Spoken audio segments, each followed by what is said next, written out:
సరైన సమయంలో బుద్ధి పనిచేయకపోతే ఏమి చెయ్యాలి అనే ప్రశ్నతో ఒక వ్యక్తి గౌతమ బుద్ధుని వద్దకు వచ్చి ఇలా అన్నాడు. ఓ మహాత్మా, నా బుద్ధి సాధారణంగా చాలా బాగా పనిచేస్తుంది మరియు నాకు అన్ని విషయాలు కూడా గుర్తుంటాయి. కాని ఎవరైనా నా నుండి ఒక ప్రశ్న అడిగినప్పుడు ఆ సమయంలో నా బుద్ధి పనిచేయదు. నేను ఎంత ప్రయత్నించినా సరే. ఓ మహాత్మా, దయచేసి దీనికి ఏదైనా ఉపాయం చెప్పండి. తద్వారా నా బుద్ధి అడిగిన ప్రశ్నకు సరైన సమయంలో సమాధానం ఇవ్వగలగాలి. దీనికి బుద్ధుడు ఇలా అన్నాడు. సరే, శ్రద్ధగా విను. నీ బుద్ధిని మునుపటి కంటే ఎక్కువ తీక్షణం చెయ్యాలంటే ఒక ఉపాయముంది.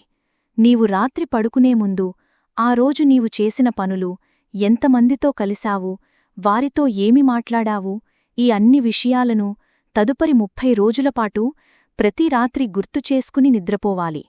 నీ బుద్ధి రోజూ చేసిన పనులను గుర్తుచేసుకునే అలవాటు చేసుకుంటే అప్పుడే బుద్ధి వికాసం ప్రారంభమవుతుంది. నమో బుద్ధాయ.